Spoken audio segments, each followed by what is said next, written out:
Regardez avant que ce soit supprimé. Spinoza révèle le plan secret de Pierre pour sauver Jésus. Attendez, arrêtez tout ce que vous faites. Ce que vous allez découvrir dans les prochaines minutes va détruire 2000 ans de mensonges. Vous pensez connaître l'histoire de Pierre? Vous pensez que sa trahison était de la lâcheté? Vous avez tout faux.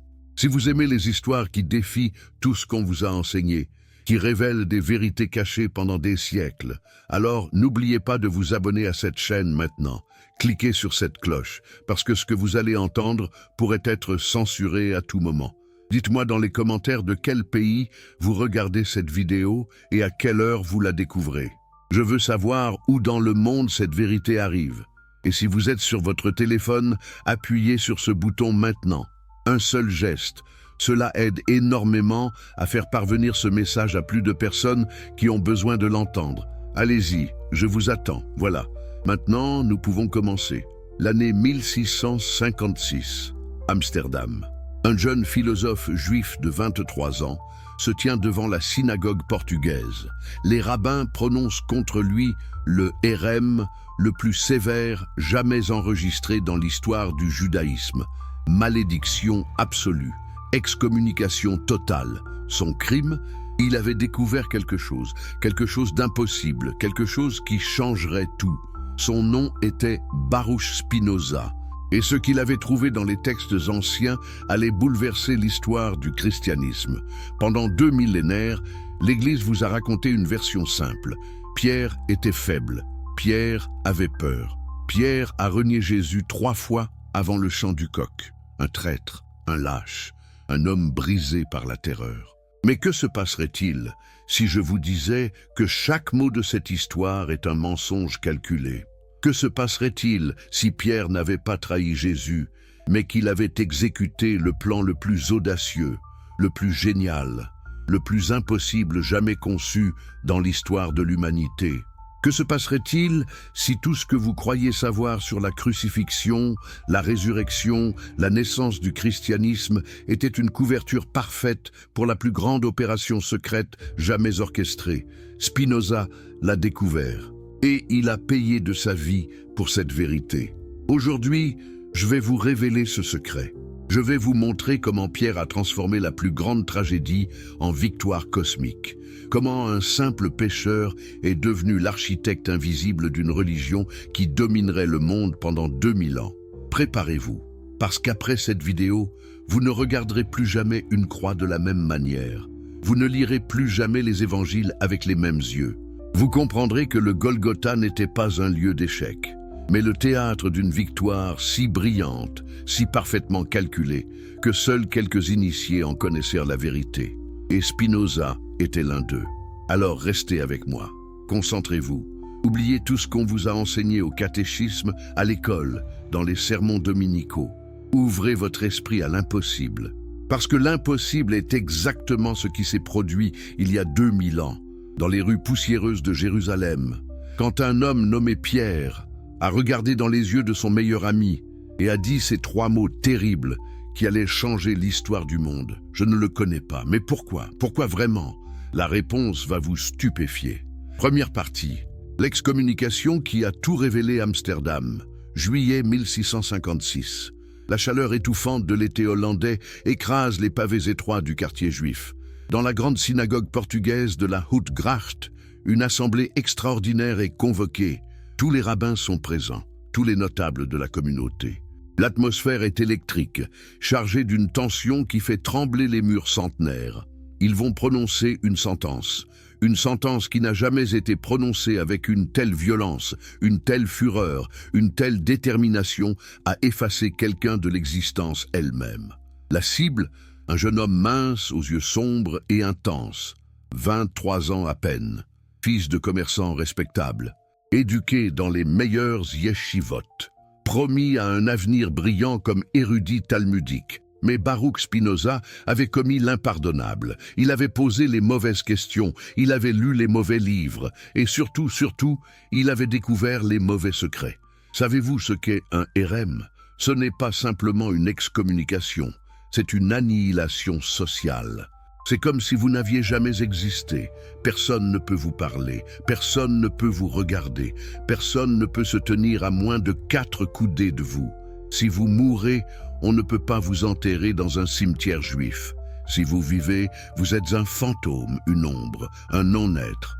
Le rabbin Saul Levi Mortera se lève. Il tient un parchemin. Sa voix tremble, non de peur, mais de rage contenue. Et il commence à lire. Par le décret des anges et le jugement des saints, nous excommunions, maudissons et anathématisons Baruch Spinoza avec toutes les malédictions écrites dans la Torah. Qu'il soit maudit le jour et maudit la nuit, qu'il soit maudit quand il se couche et quand il se lève, qu'il soit maudit quand il sort et quand il entre. Mais pourquoi ? Pour quelles hérésies ? Pour quelles révélations interdites ? Les archives officielles restent vagues. Elles parlent d'opinions monstrueuses, d'actes abominables, mais elles ne précisent jamais lesquels. Pourquoi cette omission ? Pourquoi ce silence ? Parce que ce que Spinoza avait découvert était trop dangereux pour être écrit, même dans un document d'excommunication. Même pour le condamner, dans sa petite chambre dans les semaines précédant le Hérem, Spinoza étudiait, jour et nuit. Il lisait des textes que personne n'aurait dû lire, des évangiles apocryphes, des lettres secrètes conservées dans des collections privées, des fragments de manuscrits que les pères de l'Église avaient tenté de détruire pendant des siècles. Et dans ces textes interdits, il trouvait des références, des allusions, des codes. Une phrase revenait sans cesse, dans des contextes différents, dans des langues différentes, grec, araméen, latin, copte, la conspiration de l'amour. Qu'est-ce que cela signifiait? Quelle conspiration? Quel amour? Spinoza était philosophe. Son esprit fonctionnait selon la logique, la déduction, l'analyse systématique. Il ne croyait pas au miracle, il ne croyait pas au surnaturel. Pour lui, Deus sive natura, Dieu ou la nature. La même chose, tout ce qui existe obéit à des lois nécessaires, immuables, rationnelles. Alors quand il lisait les évangiles, il ne voyait pas des miracles, il voyait des stratégies. Il ne voyait pas des prophéties accomplies, il voyait des plans exécutés, il ne voyait pas la main de Dieu intervenant dans l'histoire, il voyait des hommes brillants manipulant l'histoire pour créer l'illusion d'intervention divine. Et au centre de tout, toujours, encore et encore, il trouvait un nom, Pierre, pas Jésus, Pierre. Jésus était la figure publique, le prophète, le Messie, l'homme qui devait mourir. Mais Pierre était l'ombre, le planificateur, le stratège qui orchestrait tout depuis les coulisses. Dans un évangile apocryphe découvert en Égypte au IVe siècle puis rapidement détruit, une seule copie subsistait dans une collection privée à Amsterdam. Spinoza avait réussi à la consulter. Le texte racontait une scène jamais mentionnée dans les évangiles canoniques. 3 jours avant la Pâque, Jésus et Pierre se retirent seuls. Ils marchent jusqu'à un endroit isolé près du mont des Oliviers. Là, ils parlent pendant des heures. Et à la fin de cette conversation, Jésus pose sa main sur l'épaule de Pierre et dit quelque chose de stupéfiant. « Tu es le seul qui comprend. Tu es le seul qui peut le faire. Tu dois me trahir, Pierre. Tu dois me renier. Sans toi, tout échoue. Sans ta trahison, il n'y a pas de salut. » Attendez, relisez cette phrase. Jésus demande à Pierre de le trahir. Ce n'est pas une prophétie. C'est un ordre, c'est une instruction, c'est un élément essentiel du plan. Spinoza a lu ce passage et tout s'est illuminé dans son esprit. Comme un puzzle impossible qui trouve soudain sa solution. Comme une équation complexe qui révèle sa simplicité élégante. Si Jésus avait ordonné sa propre trahison, alors tout changeait. La crucifixion n'était pas un échec, c'était l'objectif. La résurrection n'était pas un miracle. C'était la suite logique du plan. Et Pierre n'était pas un traître, il était le héros invisible, l'exécuteur d'une mission impossible. Mais pourquoi? Pourquoi Jésus voudrait-il être trahi? Pourquoi voudrait-il être crucifié? Spinoza a appliqué sa philosophie. Il a pensé en termes de nécessité, de causalité, de stratégie. Imaginez, vous êtes un prophète juif au 1er siècle. Vous vivez sous occupation romaine. Votre peuple attend un Messie qui chassera les Romains, restaurera le royaume de David, apportera la justice et la paix. Mais vous savez quelque chose que votre peuple ne sait pas. Vous savez que la violence ne fonctionnera pas. Vous savez que Rome est trop puissante. Vous savez qu'une rébellion militaire aboutira seulement à la destruction totale de Jérusalem. Alors que faites-vous? Comment sauvez-vous votre peuple, non par la force, mais par l'idée? Comment créez-vous une révolution, non de l'épée, mais de l'esprit? Vous devez mourir. Vous devez devenir un symbole. Vous devez transformer votre mort en message éternel.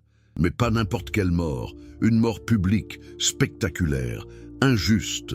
Une mort qui crie au monde entier l'injustice de Rome, la corruption des autorités, le sacrifice ultime de l'innocence. Et pour que cette mort ait le maximum d'impact, elle doit être prévisible. Elle doit être prophétisée. Elle doit sembler inévitable, écrite dans les étoiles, voulue par Dieu lui-même.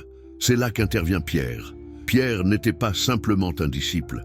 Dans les textes que Spinoza étudiait, des indices suggéraient autre chose. Pierre avait été militaire, il avait servi dans les forces auxiliaires romaines. Il connaissait leur fonctionnement, leur organisation, leur psychologie. Il savait comment Rome pensait, comment Rome agissait, comment Rome pouvait être manipulée. Jésus était le visionnaire, mais Pierre était le tacticien. Et ensemble, ils avaient conçu l'opération la plus audacieuse de l'histoire humaine. Transformer une exécution en naissance d'une religion. Transformer une défaite en victoire éternelle. Transformer la mort d'un homme en salut de millions. Mais cela exigeait un sacrifice, non seulement de Jésus qui devait mourir physiquement, mais de Pierre qui devait mourir socialement. Pierre devait accepter de porter l'étiquette de traître pendant 2000 ans. Il devait accepter que son nom soit associé à la lâcheté, à la faiblesse, à la trahison. Pourquoi accepterait-il un tel fardeau? Quel homme pourrait supporter un tel poids? Seul un homme qui aimait assez pour se sacrifier complètement, pas seulement son corps, pas seulement sa vie, mais sa réputation, son honneur, sa mémoire même. C'était ça, la conspiration de l'amour. Pierre aimait Jésus tellement qu'il était prêt à être haï par le monde entier si cela permettait au message de Jésus de survivre. Jésus aimait l'humanité tellement qu'il était prêt à mourir pour elle. Et Pierre aimait Jésus tellement qu'il était prêt à vivre dans la honte pour assurer que cette mort ne soit pas vaine. Quand Spinoza a compris cela, quand il a vu la brillance de ce plan, quand il a réalisé la profondeur de ce sacrifice mutuel, quelque chose s'est brisé en lui, ou plutôt quelque chose s'est ouvert. Il a compris que toute l'histoire du christianisme reposait sur un mensonge, mais pas un mensonge malveillant, un mensonge nécessaire. Un mensonge conçu pour protéger une vérité trop dangereuse, trop complexe, trop difficile pour que les masses la comprennent. La vérité que les fondateurs du christianisme n'étaient pas des naïfs inspirés par l'Esprit Saint. C'étaient des génies stratégiques qui avaient compris quelque chose de fondamental sur la nature humaine, que les gens ont besoin de martyrs, que les gens ont besoin de symboles, que les gens ont besoin d'histoires simples de bien contre le mal, de sacrifice et de rédemption. Et Pierre avait donné au monde exactement ce dont il avait besoin. Mais à quel prix personnel? Dans les nuits suivant sa découverte, Spinoza ne pouvait pas dormir. Il marchait dans les rues d'Amsterdam, le long des canaux sombres, écoutant le clapotis de l'eau, regardant les étoiles au-dessus de lui. Les mêmes étoiles que Pierre avait regardées 2000 ans auparavant. La nuit où il avait renié Jésus 3 fois. Et Spinoza pleurait. Pas de tristesse, de respect, d'admiration, de reconnaissance pour un homme qui avait accepté d'être le méchant de l'histoire, afin que l'histoire elle-même puisse avoir un héros. Mais Spinoza savait aussi qu'il ne pouvait pas garder ce secret. Son esprit philosophique, sa quête de vérité, son engagement envers la raison exigeaient qu'il partage cette découverte. Qu'il écrive ce qu'il avait trouvé, qu'il révèle au monde la véritable nature du christianisme primitif. C'est alors que les problèmes ont commencé. Les rabbins ont entendu des rumeurs. Spinoza posait des questions dangereuses. Il étudiait des textes chrétiens interdits. Il développait des théories hérétiques. Ils l'ont convoqué. Ils lui ont demandé de rétracter, de se taire, d'abandonner ses recherches. Il a refusé. Ils ont offert de l'argent. une pension annuelle de 1000 florins s'il acceptait simplement de ne rien publier sur ce sujet, de garder ses théories pour lui. Il a refusé. Ils ont menacé. Ils ont averti que s'il continuait, il n'aurait pas d'autre choix que de prononcer le RM. Il a continué. Pourquoi? Pourquoi Spinoza était-il si obstiné? Pourquoi risquer tout, sa famille, sa communauté, son avenir, pour une théorie historique sur un événement vieux de 16 siècles? Parce qu'il avait compris quelque chose de plus profond encore. Il avait compris que si Pierre avait pu sacrifier sa réputation pour la vérité, alors lui, Spinoza, pouvait sacrifier son confort pour la vérité. Si Pierre avait pu supporter 2000 ans de honte pour protéger le message de Jésus, alors lui pouvait supporter une excommunication pour révéler la véritable grandeur de Pierre. C'était devenu personnel, c'était devenu une mission. Pierre méritait d'être réhabilité. Pierre méritait que le monde sache la vérité. Et alors le RM est tombé, comme un coup de tonnerre dans le silence, comme une sentence de mort sociale. Spinoza a été chassé de la synagogue. Sa famille a été forcée de le renier. Ses anciens amis tournèrent la tête quand ils le croisèrent dans la rue. Mais savez-vous ce qu'il a fait le jour même de son excommunication? Il est rentré chez lui. Il a ouvert ses manuscrits et il a continué d'écrire. Parce que maintenant, il comprenait Pierre mieux que jamais. Il comprenait ce que signifiait être rejeté pour avoir fait ce qui était juste. Il comprenait ce que signifiait porter une croix invisible. Il comprenait ce que signifiait le véritable sacrifice. Et dans ses écrits, dans sa philosophie, dans son éthique monumentale qu'il passerait le reste de sa vie à perfectionner, il allait cacher la vérité sur Pierre, pas ouvertement, trop dangereux, mais en code, en allusion, en principe philosophique qui, pour ceux qui savaient lire entre les lignes, révélait le secret, le principe de nécessité divine. Tout ce qui arrive, arrive parce que c'est nécessaire. La trahison de Pierre était nécessaire, voulue non par un Dieu anthropomorphe dans le ciel, mais par la logique même de l'existence, par la structure causale de l'univers, le principe de l'amour intellectuel de Dieu. L'amour le plus pur n'est pas émotionnel, c'est rationnel, c'est comprendre la nécessité de ce qui doit être, même quand cela exige votre propre sacrifice. Pierre avait atteint ce niveau d'amour. Il avait aimé Jésus, non avec sentimentalité, mais avec compréhension absolue de ce qui devait être fait, le principe de liberté dans la nécessité. Nous sommes vraiment libres seulement quand nous acceptons volontairement ce qui est nécessaire. Pierre n'était pas esclave du destin. Il était libre parce qu'il choisissait consciemment de faire ce que le destin exigeait. Ces principes philosophiques abstraits étaient en réalité un code, un message caché pour les générations futures. Un jour, quelqu'un lirait l'éthique de Spinoza et comprendrait que derrière ces formulations géométriques, derrière ces démonstrations logiques, se cachait l'histoire d'un pécheur qui était devenu le plus grand stratège de l'histoire. Mais il y avait plus, beaucoup plus. Dans les textes que Spinoza avait étudiés, il avait trouvé des détails sur le plan lui-même, sur comment exactement Pierre avait orchestré la crucifixion, sur les réunions secrètes, sur les codes utilisés, sur les alliés recrutés, sur les contingences prévues, sur les risques calculés.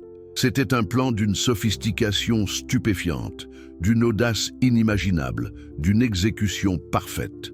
Et Spinoza allait passer le reste de sa vie à le reconstituer pièce par pièce, fragment par fragment, allusion par allusion. Deuxième partie, Pierre, l'architecte invisible. Revenons en arrière. Jérusalem, 33, après l'ère commune. 3 ans après que Jésus a commencé son ministère public, les tensions montent, les autorités religieuses sont de plus en plus inquiètes. Rome surveille de plus en plus attentivement. Le mouvement de Jésus grandit, mais il attire aussi l'attention dangereuse. Pierre sait que le temps presse. Il sait que bientôt, très bientôt, ils devront agir. Mais comment ? Comment transformer ce qui semble inévitable, l'arrestation et l'exécution de Jésus, en quelque chose de positif, en quelque chose qui non seulement ne détruira pas le mouvement, mais le catapultera vers des hauteurs inimaginables? C'est là que la formation militaire de Pierre devient cruciale. Dans l'armée romaine, on apprenait la stratégie. On apprenait à penser plusieurs coups à l'avance. On apprenait à transformer la faiblesse en force, la défaite en victoire. Et Pierre avait un avantage que peu d'autres avaient. Il comprenait les deux côtés. Il comprenait la mentalité juive, ayant grandi dans une famille pieuse de Galilée. Mais il comprenait aussi la mentalité romaine, ayant servi dans leur force. Il pouvait prédire comment chaque parti réagirait à chaque action. Dans les textes apocryphes que Spinoza étudiait, il y avait des références à des réunions nocturnes, pas avec tous les disciples, seulement avec quelques-uns, les plus proches, ceux en qui Jésus avait une confiance absolue. Pierre, bien sûr, Jacques et Jean, les fils de Zébédée, Marie de Magdala qui comprenait des choses que les hommes ne pouvaient pas comprendre, et peut-être un ou deux autres. Dans ces réunions, ils ne priaient pas. Ils planifiaient, ils élaboraient des stratégies, ils anticipaient des problèmes, ils préparaient des solutions. Et lentement, sur des semaines et des mois, un plan prenait forme. Un plan si audacieux, si dangereux, si brillant, qu'il couperait le souffle à quiconque en entendrait parler. Le plan avait plusieurs phases, plusieurs éléments qui devaient tous s'aligner parfaitement. Un seul échec et tout s'effondrait. Mais si tout fonctionnait, si chaque pièce tombait à sa place, alors il créerait quelque chose d'immortel. Première phase, augmenter la tension. Jésus devait devenir de plus en plus provocateur, de plus en plus visible, de plus en plus menaçant pour les autorités. L'entrée à Jérusalem sur un âne, accomplissant consciemment les prophéties messianiques. Le renversement des tables dans le temple, un acte de défiance publique impossible à ignorer. Les enseignements de plus en plus radicaux, de plus en plus critiques des pharisiens et des sadducéens. Tout cela était calculé, pas spontané, calculé pour forcer la main des autorités, pour les pousser à agir maintenant, pendant la Pâque, quand Jérusalem était remplie de pèlerins de tout le monde juif. Maximum d'audience, maximum d'impact. Deuxième phase, identifier le traître. Non, pas Pierre, Judas. Judas Iscariote, dont le nom même suggère qu'il était sicaire, membre d'un groupe de zélotes violents. Judas représentait l'ancienne voie, la voie de la rébellion militaire, la voie de la violence. Il devait être neutralisé, pas tué, utilisé. Et quelle meilleure façon de l'utiliser que de le laisser croire qu'il accomplissait son propre plan en trahissant Jésus aux autorités. Dans l'évangile de Jean, Jésus dit à Judas lors de la scène, « Ce que tu fais, fais-le rapidement. » Les interprètes traditionnels pensent que Jésus résignait simplement à l'inévitable. Mais Spinoza voyait autre chose. C'était un ordre, une instruction.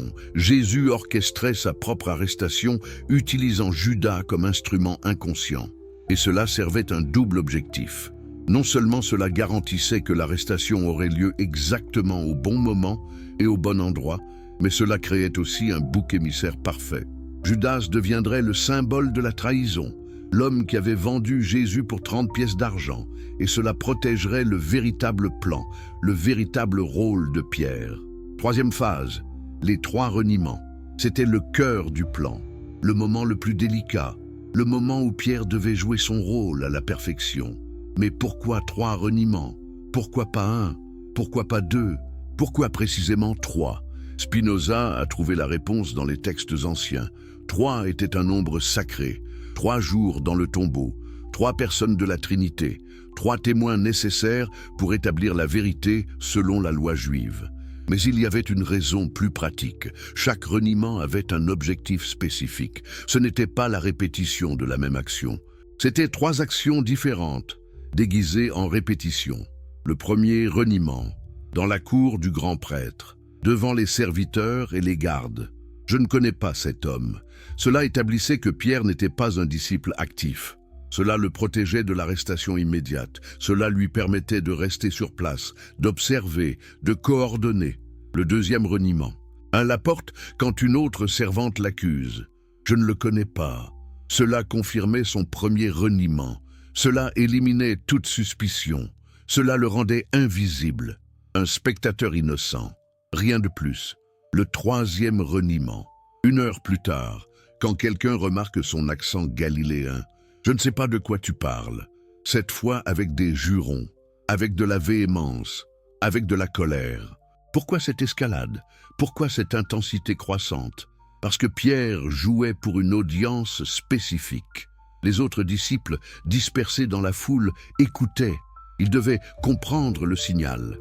Ils devaient savoir que Pierre avait complètement séparé Jésus de son mouvement, qu'il créait une distance plausible, qu'il protégeait la communauté. Et puis le coq a chanté, exactement comme prévu, exactement au bon moment. Pas un miracle, pas une prophétie surnaturelle, juste la connaissance que les coqs chantent à l'aube, juste le timing parfait, juste la synchronisation impeccable d'un plan brillamment orchestré. Les évangiles disent que Pierre sortit et pleura amèrement. Bien sûr qu'il pleura, mais pourquoi exactement? De honte d'avoir renié son maître? Ou de soulagement d'avoir réussi la partie la plus difficile du plan, ou peut-être de douleur anticipée, sachant ce qui allait suivre, sachant que Jésus marchait maintenant vers sa mort et que Pierre ne pouvait rien faire pour l'arrêter. Spinoza croyait que c'étaient les trois. Pierre pleurait parce qu'il était humain. Parce que même quand vous faites ce qui est nécessaire, même quand vous exécutez le plan parfait, cela fait mal. Cela déchire, cela vous brise en quelque chose qui ne sera plus jamais entier. Et c'est là que réside la véritable tragédie. Pas dans la trahison de Judas qui était simple cupidité et désillusion, mais dans le sacrifice de Pierre qui était amour pur canalisé en nécessité cruelle. Quatrième phase, la crucifixion elle-même. Pierre ne pouvait pas être présent, trop dangereux, trop visible. Mais il orchestrait de loin, il avait des agents, des informateurs, des gens qui lui rapportaient chaque détail en temps réel. Il savait que Pilate hésitait, il savait que Pilate sentait que quelque chose n'allait pas. Alors Pierre avait arrangé que la foule crie « Crucifie-le, crucifie-le ». Des voix plantées, des agents provocateurs, forçant la main de Pilate. Il savait où serait placée la croix, pas au hasard. Il avait négocié par des intermédiaires pour que ce soit sur le Golgotha, le lieu du crâne, le point le plus visible de Jérusalem. De là, on pouvait voir la croix de presque partout dans la ville. Maximum d'impact visuel, maximum d'impact psychologique. Il savait qui serait crucifié aux côtés de Jésus. Deux bandits, là encore, pas au hasard. Pierre les avait choisis. Un qui insulterait Jésus, un qui le défendrait, créant un contraste parfait, créant une dernière leçon sur le pardon et la rédemption même au moment de la mort. Tout était théâtre, théâtre sacré, mais théâtre quand même. Et puis Jésus est mort. Les évangiles disent que c'était rapide, inhabituellement rapide pour une crucifixion. Normalement, cela prenait des jours. Jésus a duré des heures. Spinoza a lu les théories médicales. Certains disent choc, certains disent asphyxie. Certains disent cœur brisé littéral, rupture du péricarde. Mais Spinoza avait une autre théorie. Une théorie basée sur des fragments de textes médicaux anciens qu'il avait trouvés. Des textes sur des substances, des herbes, des potions qui pouvaient simuler la mort, ralentir le pouls à un niveau presque indétectable, induire une catalepsie profonde. La myrrhe et l'aloès mentionnés dans les évangiles. Oui, c'étaient des agents d'embaumement. Mais ils avaient aussi d'autres propriétés, des propriétés que les médecins anciens connaissaient, des propriétés que quelqu'un avec les bonnes connaissances pourrait utiliser pour créer l'apparence de mort sans mort réelle. C'était la théorie la plus controversée de Spinoza, la théorie qu'il n'osait écrire que dans des notes cryptées, la théorie que Jésus n'était peut-être pas mort sur la croix, qu'il était dans un état de mort apparente, que Pierre avait arrangé tout cela, que la résurrection n'était pas surnaturelle, mais médicale. Est-ce possible? Est-ce même concevable? Spinoza ne pouvait pas le prouver, mais il ne pouvait pas non plus l'écarter. Et cela expliquerait tant de choses. Les apparitions limitées après la résurrection, le fait que même les disciples proches ne le reconnaissaient pas immédiatement. Le fait qu'il ne restait que 40 jours avant de disparaître définitivement. Mais que ce soit vrai ou non, que Jésus soit vraiment mort et vraiment ressuscité, ou qu'il ait été dans un état de mort apparente puis réanimé, cela ne changeait pas le point fondamental. Pierre était l'architecte, Pierre avait tout planifié, Pierre avait transformé un échec apparent en triomphe éternel. Et pendant 2000 ans, personne n'avait compris, personne n'avait vu. Tout le monde croyait l'histoire simple. Pierre le traître, Pierre le lâche, Pierre qui avait échoué à son moment de vérité. Mais Spinoza savait la vérité. Pierre n'avait pas échoué. Pierre avait réussi au-delà de toute imagination. Il avait créé le christianisme, pas Jésus. Jésus avait créé le message. Mais Pierre avait créé le mécanisme de transmission de ce message à travers les siècles. Sans Pierre, Jésus aurait été oublié. Un prophète parmi tant d'autres. Un homme bon qui est mort jeune. Une note en bas de page dans l'histoire juive du 1er siècle. Mais avec Pierre, avec son plan génial, avec son sacrifice personnel, Jésus est devenu éternel. Son message a conquis l'Empire romain. Sa philosophie a transformé le monde occidental. Son nom est prononcé par des milliards de personnes, 2000 ans plus tard. Et tout cela grâce à un pécheur qui avait compris quelque chose de profond. Que parfois, pour sauver quelqu'un, vous devez le laisser partir. Que parfois, pour honorer quelqu'un, vous devez accepter la honte. Que parfois, l'amour véritable ressemble à de la trahison. Pierre était un héros, le plus grand héros de l'histoire du christianisme, mais un héros invisible, un héros secret, un héros qui a choisi l'ombre afin que Jésus puisse avoir toute la lumière. Troisième partie, la géométrie divine de la crucifixion. Spinoza était mathématicien autant que philosophe. Son œuvre majeure, l'Éthique, est écrite mort geometrico, à la manière géométrique. Définition, axiome, proposition, démonstration, comme Euclide, comme si la vérité philosophique pouvait être prouvée avec la même certitude que les théorèmes mathématiques. Alors, quand il analysait le plan de Pierre, il le faisait mathématiquement. Il cherchait les angles, les proportions, les timings, les probabilités, et ce qu'il découvrait le stupéfiait. Le plan n'était pas simplement brillant, il était géométriquement parfait. Chaque élément était positionné avec précision. Chaque action était chronométrée exactement. Chaque contingence était prévue et contrée. Commençons par la géographie. Jérusalem. Pourquoi Jérusalem? Pourquoi pas Galilée, où Jésus avait la plupart de ses disciples? Pourquoi pas une autre ville? Parce que Jérusalem était le centre religieux du judaïsme, le centre politique de la Judée, le centre où toutes les tensions convergeaient. Crucifier Jésus en Galilée n'aurait fait de lui qu'un martyr local. Le crucifier à Jérusalem, pendant la Pâque, quand la ville était remplie de pèlerins de tout le monde juif, faisait de lui un martyr universel. Pierre connaissait la géographie sacrée. Il savait que le Golgotha était visible depuis le temple. Il savait que le temple était le cœur spirituel non seulement de Jérusalem, mais de tout le judaïsme. En plaçant la croix là, en vue du temple, il créait un contraste visuel puissant.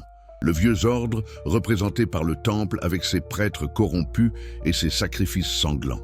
Le nouvel ordre, représenté par Jésus sur la croix, le sacrifice final. Le sacrifice qui rendrait tous les autres obsolètes.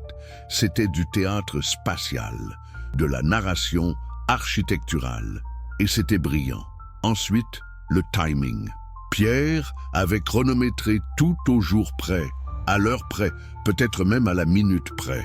La Pâque. Le moment où les Juifs commémoraient la libération de l'esclavage en Égypte.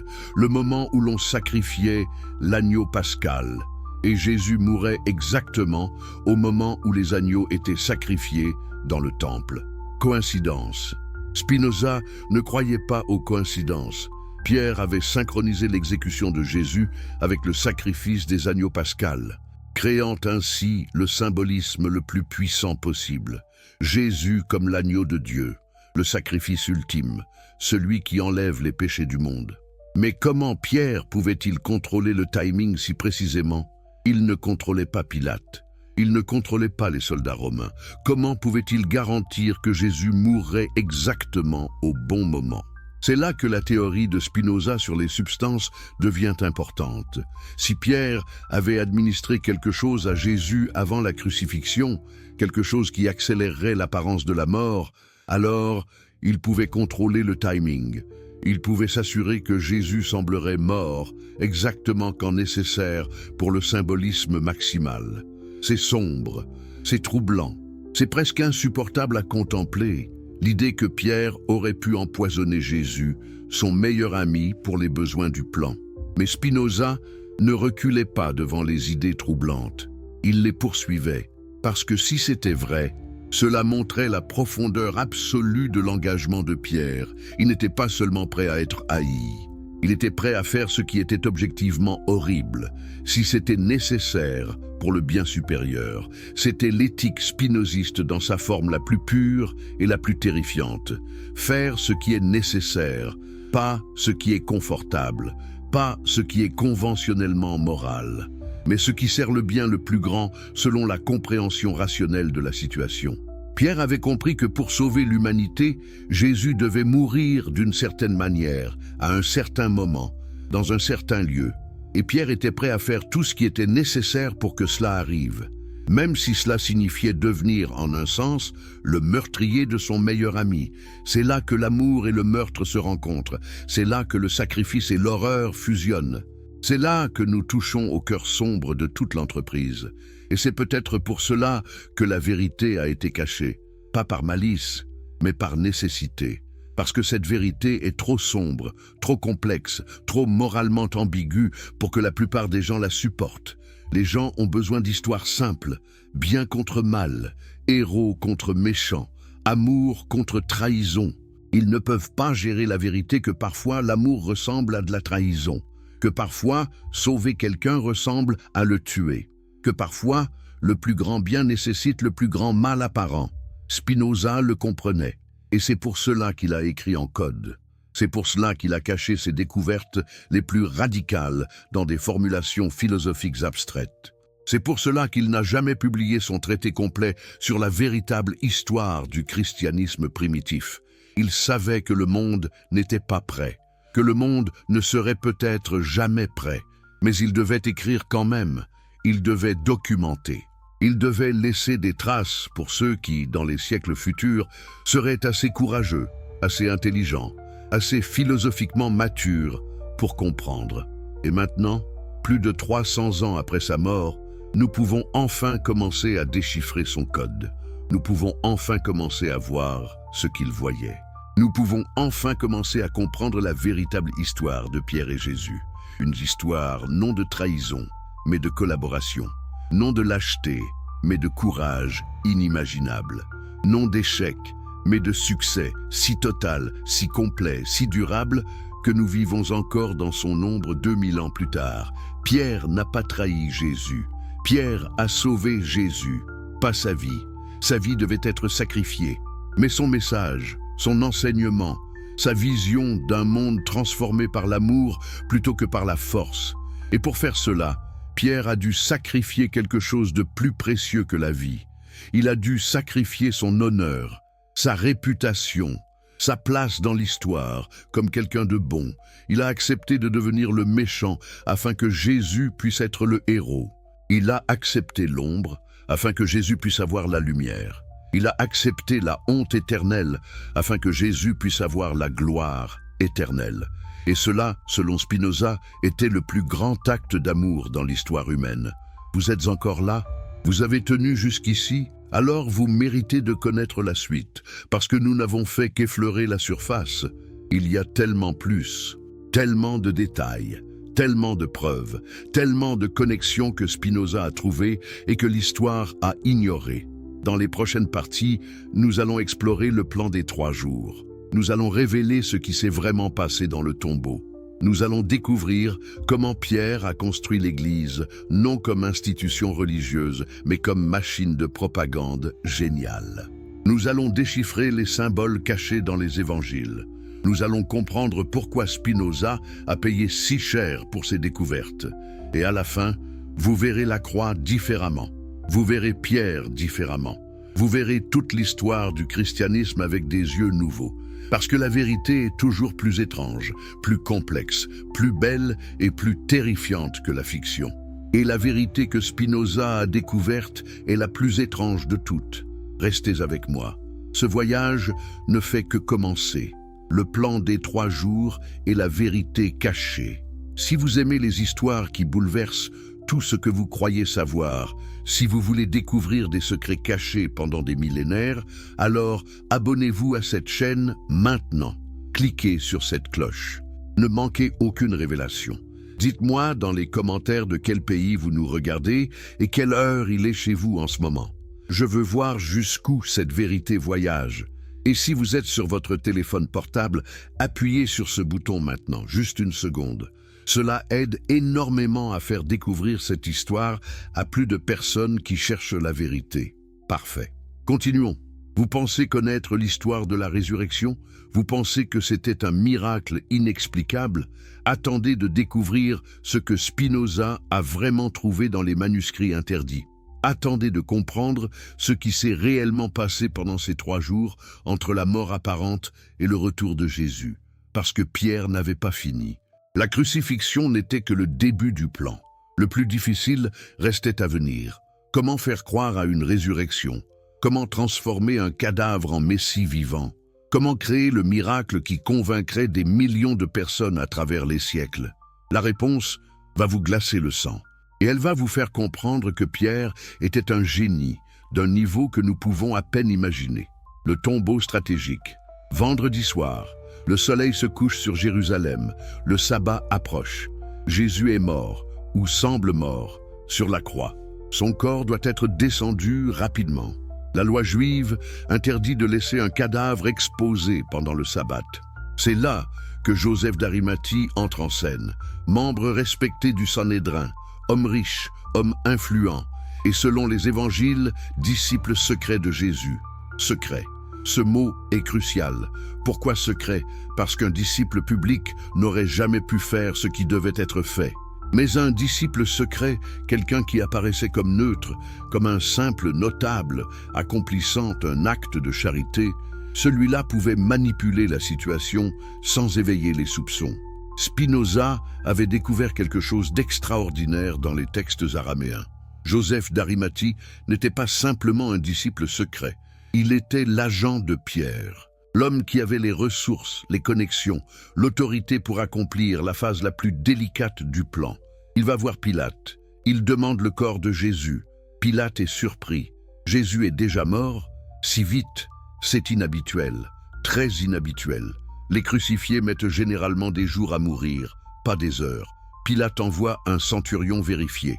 Le centurion revient, confirme que Jésus est mort. Comment le sait-il? Il a percé le côté de Jésus avec une lance. Du sang et de l'eau en sont sortis, preuve de mort selon la compréhension médicale de l'époque. Mais était-ce vraiment une preuve? Ou était-ce un test que Pierre savait que Jésus passerait, même dans un état de mort apparente, induit par des substances? Les médecins modernes débattent encore de ce que signifie l'écoulement de sang et d'eau. Certains disent que c'est une preuve de mort, d'autres disent que c'est compatible avec certains états de vie suspendus. Spinoza ne prétendait pas savoir avec certitude, mais il posait la question. Et c'est une question légitime, une question que personne n'avait osé poser pendant 16 siècles. Joseph obtient le corps. Avec Nicodème, un autre membre secret du mouvement, il descend Jésus de la croix. Il l'enveloppe dans un linceul propre. Ils ajoutent environ 35 kilos de myrrhe et d'aloès, une quantité énorme, presque royale. Pourquoi tant? Pour l'embaumement, disent les traditions, mais la myrrhe et l'aloès avaient d'autres propriétés, des propriétés médicinales, des propriétés curatives, des propriétés qui, dans les bonnes proportions, pouvaient ranimer quelqu'un dans un état de coma profond. Il place le corps dans un tombeau neuf, un tombeau que personne n'avait encore utilisé. Pourquoi? Parce que c'était le tombeau de Joseph lui-même. Un homme riche ne donne pas son tombeau personnel à moins que ce ne soit absolument crucial pour un plan plus important. Le tombeau était taillé dans le roc. Il avait une grande pierre qui pouvait être roulée devant l'entrée. Et il était situé dans un jardin privé, isolé, contrôlable, loin des regards indiscrets. C'était le lieu parfait, non pas pour une sépulture ordinaire, mais pour une opération secrète. Et puis quelque chose d'extraordinaire se produit. Les autorités, inquiètes que les disciples volent le corps et prétendent que Jésus est ressuscité, demandent à Pilate de placer des gardes devant le tombeau. Les interprétations traditionnelles voient cela comme un obstacle que Dieu surmonte miraculeusement. Mais Spinoza voyait autre chose. C'était exactement ce que Pierre voulait. Des gardes romains témoigneraient que le tombeau était sécurisé, que personne n'était entré ni sorti. Leur témoignage, même involontaire, rendrait la résurrection plus crédible. Mais comment Pierre pouvait-il savoir que les autorités placeraient des gardes? Comment pouvait-il prédire cela? À moins qu'il ne l'ait suggéré lui-même. Par des canaux détournés, par des rumeurs plantées, par des craintes murmurées aux bonnes oreilles, Pierre manipulait les autorités pour qu'elles prennent exactement les mesures qui serviraient son plan. C'était de la manipulation psychologique à un niveau magistral. Faire en sorte que vos ennemis accomplissent exactement ce que vous voulez qu'ils fassent, tout en croyant que c'est leur propre idée. Et alors, commence l'attente. Vendredi soir, tout le sabbat, jusqu'au dimanche matin, 3 jours, ou plutôt, une journée complète et 2 parties de journée. Mais symboliquement, 3 jours, comme Jonas dans le ventre du poisson. Comme les prophéties le prédisaient, que se passait-il dans ce tombeau pendant ces heures critiques? Les évangiles ne le disent pas. Ils ne pouvaient pas le dire. Mais Spinoza avait trouvé des indices dans les textes apocryphes, des visiteurs secrets, pendant la nuit, quand les gardes dormaient ou étaient distraits. Des personnes qui connaissaient des tunnels, des passages, des façons d'entrer et de sortir sans être vus. Des médecins, des guérisseurs, des gens qui appliquaient des onguents, qui administraient des remèdes, qui surveillaient les signes vitaux. Pierre lui-même était-il là? Probablement pas physiquement. Trop risqué. Mais il coordonnait tout de l'extérieur. Il recevait des rapports. Il donnait des instructions. Il ajustait le plan en temps réel, selon les circonstances. Et pendant ce temps, les autres disciples se cachaient, terrifiés, brisés, convaincus que tout était fini, que leur mouvement était mort avec Jésus, que leurs espoirs étaient ensevelis dans ce tombeau. Ils ne savaient pas. Pierre ne leur avait pas dit, il ne pouvait pas leur dire, parce que leur douleur devait être authentique. Leur désespoir devait être réel. Sinon, quand ils annonceraient la résurrection, cela manquerait de crédibilité. Les gens sentent quand quelque chose est mis en scène. Mais la surprise authentique, la joie authentique, l'émerveillement authentique, cela ne peut pas être simulé. Pierre sacrifiait même le confort émotionnel de ses amis les plus proches pour servir le plan. Il les laissait souffrir, il les laissait pleurer, il les laissait vivre dans le désespoir, parce que leur transformation ultérieure de désespoir en joie serait le témoignage le plus puissant possible. C'était cruel, c'était calculateur, c'était nécessaire. Et cela montrait à quel point Pierre était engagé. Il n'épargnait personne, pas même lui-même, pas même ceux qu'il aimait. Tout servait le plan, tout servait le but ultime. Créer une histoire si puissante, si convaincante, si transformatrice qu'elle changerait le cours de la civilisation humaine. L'aube du premier jour, dimanche matin, avant l'aube, Marie de Magdala se rend au tombeau. Pourquoi elle? Pourquoi si tôt? Les évangiles disent qu'elle venait pour embaumer le corps. Mais le corps avait déjà été embaumé avec 35 kilos de myrrhe et d'aloès. Cette explication n'a jamais eu de sens. Spinoza avait une théorie différente. Marie était dans le plan. Elle faisait partie du cercle intérieur. Elle savait. Elle venait pour vérifier. Pour voir si la phase cruciale avait réussi, pour être la première témoin de ce qui allait devenir le miracle central du christianisme. Elle arrive au tombeau. La pierre a été roulée. Les gardes sont partis, ou inconscients. Le tombeau est ouvert, vide. Elle court prévenir Pierre et Jean. Ils courent au tombeau. Jean arrive le premier mais n'entre pas. Pierre arrive et entre immédiatement. Pourquoi cette hésitation de Jean? Pourquoi cette audace de Pierre? Parce que Pierre savait ce qu'il trouverait, ou plutôt ce qu'il ne trouverait pas. Il n'avait pas peur. Il vérifiait simplement que tout s'était déroulé selon le plan. Le linceul est là, soigneusement plié. Le tissu qui couvrait la tête est séparé, plié à part. Pas la confusion d'une disparition précipitée, mais l'ordre d'un départ contrôlé, méthodique, planifié. Les détails sont importants. Les évangiles les mentionnent pour une raison. Parce qu'ils indiquent quelque chose que les témoins ont remarqué et trouvé significatif. Quelque chose qui suggérait non pas un vol ou une fuite paniquée, mais un départ délibéré et organisé. Pierre et Jean repartent. confus selon les évangiles. Mais étaient-ils vraiment confus? Ou jouaient-ils leur rôle, le rôle de disciples stupéfaits, incapables de comprendre ce qui s'était passé? Marie reste, elle pleure, et puis elle voit quelqu'un. Elle pense que c'est le jardinier. Elle lui demande où il a mis le corps. Et cet homme se révèle être Jésus. Il dit son nom. Marie, elle le reconnaît.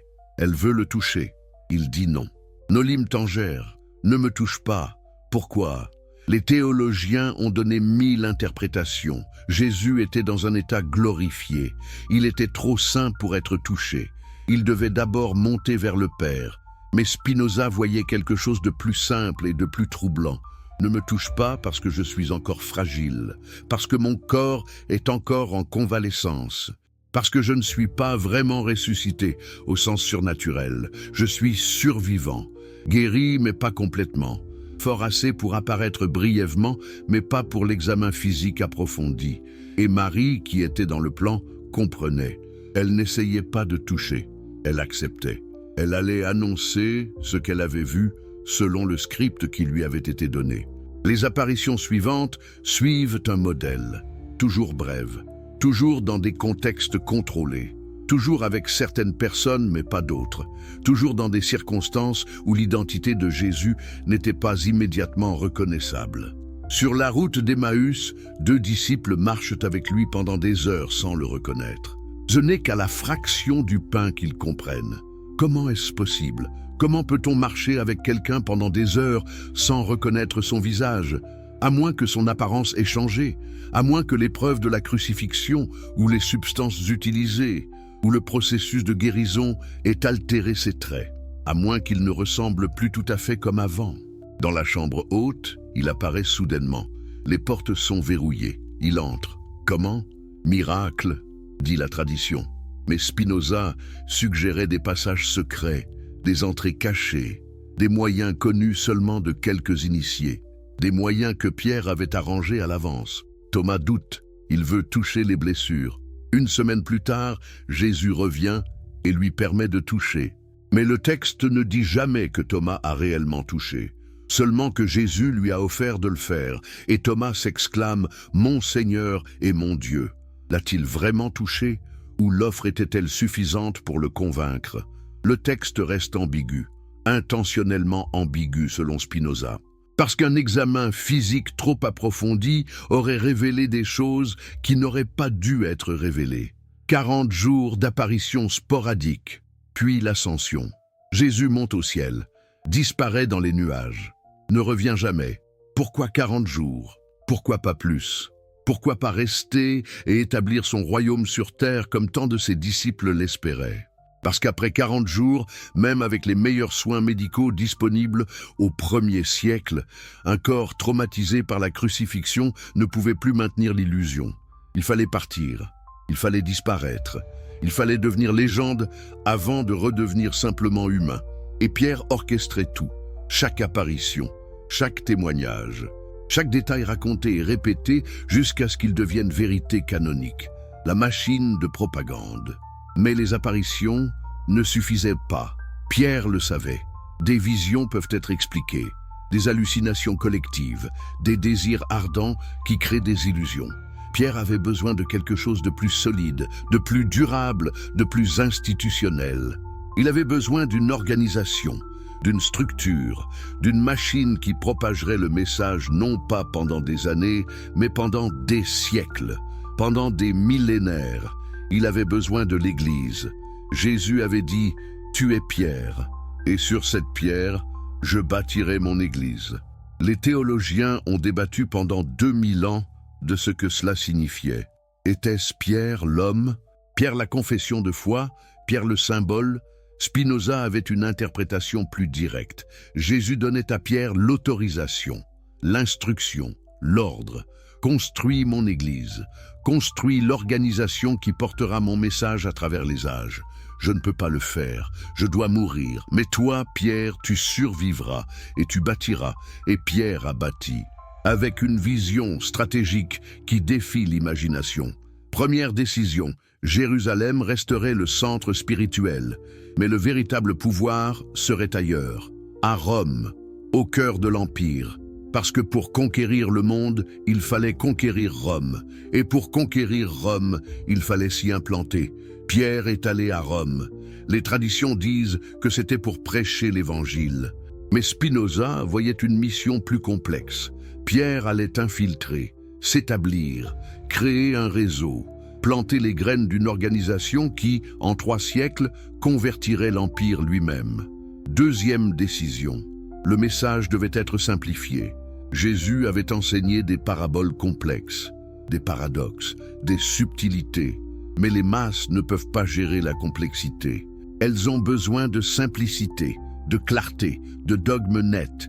Alors Pierre a simplifié. Jésus est mort pour vos péchés. Il est ressuscité le 3e jour. Croyez en lui et vous serez sauvés. Simple, direct, facile à mémoriser, facile à répéter, facile à transmettre même par des gens peu éduqués. La sophistication philosophique de Jésus a été réduite à un slogan de salut. Était-ce une trahison du message original ? Ou était-ce la seule façon de préserver quelque chose du message pour les générations futures? Spinoza penchait pour la seconde interprétation. Mieux une version simplifiée qui survit qu'une version complexe qui meurt avec ses premiers auditeurs. Troisième décision, contrôler la narration. Pierre décidait quels évangiles étaient authentiques, quelles lettres étaient canoniques, quelle tradition était orthodoxe. Il était l'arbitre final de ce qui était christianisme et ce qui ne l'était pas. Et il utilisait ce pouvoir impitoyablement. Les évangiles qui contredisaient sa version des événements étaient supprimés, détruits, déclarés hérétiques. Les traditions qui suggéraient que Jésus n'était pas vraiment mort, ou qu'il avait survécu, ou que sa résurrection était symbolique plutôt que littérale, tout cela était éradiqué. Pierre créait une histoire officielle, une histoire qui le faisait apparaître comme le traître repenti, plutôt que comme le génie stratégique. Une histoire qui élevait Jésus au statut divin, tout en cachant les mécanismes humains très réels qui avaient permis cette élévation. C'était de la réécriture historique à une échelle massive. C'était de la manipulation de la mémoire collective. C'était, selon les standards modernes, profondément malhonnête. Mais était-ce mal? Spinoza posait la question. Si le but était de préserver un enseignement moral transformateur, si le but était de créer une communauté basée sur l'amour plutôt que sur la violence, si le but était de donner de l'espoir à des millions de personnes à travers les siècles, alors les moyens justifiaient-ils la fin? C'était une question éthique que Spinoza ne pouvait pas résoudre définitivement. Mais il la posait. Il forçait ses lecteurs à la confronter. Il refusait de permettre la facilité de jugement simple. Quatrième décision. Créer une succession. Pierre ne vivrait pas éternellement. Il devait y avoir un mécanisme pour transférer son autorité, pour assurer la continuité, pour garantir que l'Église survivrait même après la mort de tous les témoins directs. Alors, il a inventé la succession apostolique. L'idée que son autorité pouvait être transmise par l'imposition des mains, que ses successeurs hériteraient non seulement de sa position, mais de son pouvoir spirituel. Que l'Église aurait toujours un leader légitime, remontant en ligne ininterrompue jusqu'à Pierre lui-même. C'était brillant, c'était révolutionnaire. Cela créait une institution qui pourrait survivre pendant des millénaires. Et c'est exactement ce qui s'est passé. Cinquième décision, utiliser les martyrs. Pierre savait qu'il allait mourir, probablement violemment, probablement aux mains des Romains. Et il savait que sa mort pourrait être utilisée, pourrait être transformé en symbole, pourrait inspirer d'autres à rejoindre la cause. Alors, il a embrassé son martyre.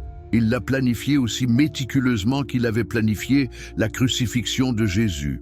La tradition dit qu'il a été crucifié la tête en bas, se jugeant indigne de mourir de la même manière que son maître. Mais Spinoza voyait une autre explication. Pierre créait un symbole visuel puissant, une image qui serait gravée dans la mémoire collective.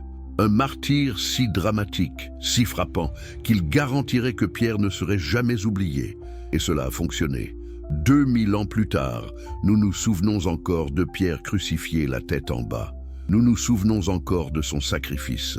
Et dans ce souvenir, l'Église trouve continuellement son inspiration et sa légitimité. Les codes cachés. Mais Pierre avait fait quelque chose de plus. Quelque chose que seul Spinoza, avec son esprit mathématique et son obsession pour les textes originaux, avait pu découvrir. Il avait caché des codes, des indices, des messages secrets destinés à ceux qui, dans les siècles futurs, seraient assez intelligents pour les déchiffrer, dans les évangiles eux-mêmes, dans les passages qui semblent redondants, dans les nombres qui se répètent, dans les structures géométriques des récits, 3 reniements, 3 jours dans le tombeau, 3 apparitions majeures, le nombre 3 revient constamment. Pourquoi? Pas seulement pour le symbolisme trinitaire, mais parce que 3 est le nombre minimum nécessaire pour établir un modèle, pour créer une structure, pour transmettre un code. 7 dernières paroles sur la croix dans la tradition. 7 églises dans l'Apocalypse, 7 esprits de Dieu. Le nombre 7 apparaît partout. 7 est le nombre de la complétude, de la perfection, du cycle complet. 12 disciples, 12 tribus d'Israël, 12 apôtres.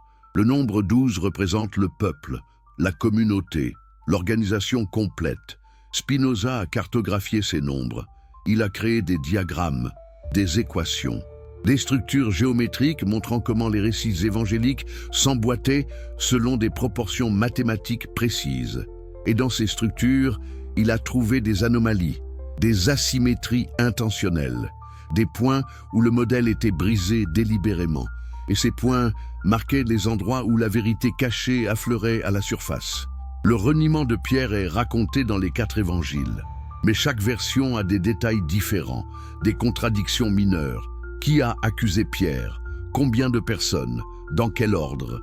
Les détails varient. Les critiques utilisent ces variations pour dire que les évangiles ne sont pas fiables. Mais Spinoza voyait quelque chose de différent. Les variations étaient intentionnelles. Elles étaient des signaux, des marqueurs indiquant que ce passage contenait quelque chose de plus profond que le récit de surface. En comparant les 4 versions, en cherchant ce qu'elles avaient en commun malgré leurs différences, Spinoza a trouvé le noyau, l'essentiel, la vérité que Pierre voulait transmettre malgré les couches de mythologie qui la recouvraient. Pierre n'était pas accidentellement présent lors du procès. Il s'était arrangé pour être là. Il avait un rôle à jouer. Et il l'a joué parfaitement. La résurrection aussi montre ces variations révélatrices. Qui est allé au tombeau? Combien de femmes ont-elles vu un ange ou 2, à l'intérieur du tombeau ou à l'extérieur? Les détails diffèrent, mais ce qui ne diffère jamais, c'est l'essentiel. Le tombeau était vide, Jésus est apparu vivant. Les disciples ont été transformés. Spinoza a compris que les contradictions dans les détails protégeaient la vérité essentielle. Si tout concordait parfaitement, cela suggérerait une fabrication. Mais des variations dans les détails, avec accord sur l'essentiel, cela suggère des témoins multiples, rapportant des perspectives différentes d'événements réels. Sauf que dans ce cas, ces témoins multiples racontaient tous une histoire que Pierre avait soigneusement construite. Ils croyaient rapporter ce qu'ils avaient vraiment vu. Mais ce qu'ils avaient vu était ce que Pierre avait arrangé pour qu'ils voient. C'était la manipulation la plus sophistiquée. Pas forcer les gens à mentir, mais créer des situations où leur témoignage honnête de ce qu'ils avaient expérimenté servirait ton plan. L'héritage empoisonné Spinoza a consacré les dernières années de sa vie à peaufiner sa compréhension du plan de Pierre. Il vivait dans la pauvreté, polissant des lentilles pour gagner sa vie, écrivant tard dans la nuit à la lueur des bougies. Il savait que son travail ne serait jamais publié de son vivant. Trop dangereux, trop explosif. Cela déclencherait non seulement son excommunication du judaïsme qu'il avait déjà subi, mais aussi sa persécution par les autorités chrétiennes. Alors, il écrivait en code. Il cachait ses découvertes les plus radicales dans des formulations philosophiques abstraites. Il utilisait la géométrie et la logique pour voiler ce qui aurait été incendiaire s'il l'avait exprimé directement. Son éthique, son œuvre majeure, semblait être un traité de métaphysique, définition de Dieu, de l'âme, des émotions, de la liberté. Mais pour ceux qui savaient lire entre les lignes, c'était aussi un récit codé de sa découverte sur Pierre et Jésus. Proposition par proposition, Il démontrait que ce que nous appelons miracle est en réalité nécessité naturelle, que ce que nous appelons intervention divine est en réalité action humaine intelligente, que ce que nous appelons foi est en réalité manipulation psychologique sophistiquée. Et à travers tout cela, il maintenait un respect profond pour Pierre, parce qu'il comprenait que Pierre avait fait quelque chose d'extraordinaire, quelque chose qui avait changé le monde, quelque chose qui avait apporté espoir et consolation à des milliards de personnes. Le fait que tout cela reposait sur une illusion soigneusement construite ne diminuait pas, aux yeux de Spinoza, la valeur de ce que Pierre avait accompli. Parce que toute civilisation repose sur des illusions. Toute société nécessite des mythes. Toute communauté a besoin d'histoires partagées, même si ces histoires ne sont pas littéralement vraies. La question n'était pas si Pierre avait menti. C'est évident qu'il avait menti, ou du moins caché la vérité. La question était si son mensonge servait un but moral supérieur, si sa tromperie créait quelque chose de beau et de bon. Et Spinoza, malgré son engagement envers la vérité, ne pouvait pas condamner Pierre. Il ne pouvait que l'admirer, admirer son courage, son intelligence, sa vision, sa volonté de porter un fardeau terrible pour le bien de l'humanité. En 1677, Spinoza est mort. Il avait 44 ans. Les causes exactes de sa mort restent débattues. Tuberculose probablement, aggravée par les années de pauvreté et de travail dans la poussière de verre de son atelier de polissage de lentilles. Ses amis ont publié ses œuvres après sa mort. L'éthique, le traité théologico-politique, d'autres écrits. Mais ses notes les plus secrètes, ses manuscrits les plus explosifs sur Pierre et Jésus ont disparu. Certains disent qu'il les a détruits avant de mourir. Certains disent que ses amis les ont détruits pour le protéger même après la mort. Certains disent qu'ils sont cachés quelque part, attendant d'être découverts. Mais dans ses œuvres publiées, des indices demeurent pour ceux qui savent chercher, pour ceux qui comprennent le code, pour ceux qui sont prêts à voir ce que Spinoza a vu, la vérité sur Pierre, la vérité sur le christianisme primitif, la vérité sur comment une religion qui dominerait le monde, pendant 2000 ans, a été construite par un pécheur génial qui était prêt à sacrifier non seulement sa vie, mais son honneur, sa réputation, sa place dans l'histoire comme quelqu'un de bon. Pierre a créé le christianisme, pas Jésus. Jésus a créé le message. Mais Pierre a créé le mécanisme qui a permis à ce message de conquérir le monde. Et il l'a fait en acceptant de jouer le méchant, en acceptant d'être le traître, en acceptant que pour 2000 ans, chaque chrétien qui entendrait son nom penserait à la lâcheté et à la trahison. C'était le sacrifice ultime, plus grand que la crucifixion, plus douloureux que n'importe quelle mort physique. Renoncez à votre réputation, renoncez à votre place dans l'histoire, renoncez au droit d'être connu pour ce que vous avez vraiment accompli. Et maintenant, plus de 3 siècles après la mort de Spinoza, nous pouvons enfin commencer à honorer Pierre correctement. Pas comme le traître repenti, mais comme le héros invisible, l'architecte secret. Le génie stratégique qui a construit une église qui dure depuis 2 millénaires. Spinoza vous a donné les clés. Il vous a montré comment décoder les textes, comment voir derrière les mythes, comment comprendre la véritable histoire. Maintenant, c'est à vous de décider ce que vous faites de cette connaissance. Continuez-vous à croire l'histoire simple ? Ou acceptez-vous la vérité complexe, troublante mais finalement plus inspirante? Pierre vous regarde à travers les siècles, attendant, espérant, que quelqu'un comprendra enfin, que quelqu'un verra ce qu'il a vraiment fait, que quelqu'un reconnaîtra son sacrifice, et peut-être, juste peut-être, que quelqu'un dira merci. Merci Pierre pour avoir porté ce fardeau. Merci pour avoir accepté d'être haï, afin que Jésus puisse être aimé. Merci pour avoir construit quelque chose qui a apporté espoir à tant de personnes, même si cela signifiait détruire ta propre réputation. Vous pensez pouvoir porter ce poids? Vous pensez pouvoir vivre avec cette vérité?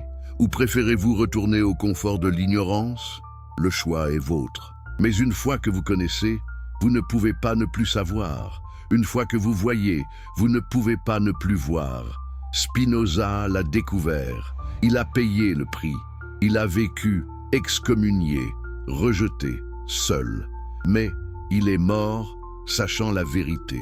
Et pour un philosophe, pour quelqu'un qui aime la sagesse plus que le confort, c'était suffisant. Est-ce suffisant pour vous? La vérité finale, le salut, le sacrifice et le secret éternel. Si cette histoire vous fascine, si vous voulez découvrir des vérités qui changent tout, abonnez-vous maintenant à cette chaîne. Cliquez sur la cloche. Ne manquez rien. Et dites-moi dans les commentaires de quel pays vous regardez ceci et quelle heure il est chez vous.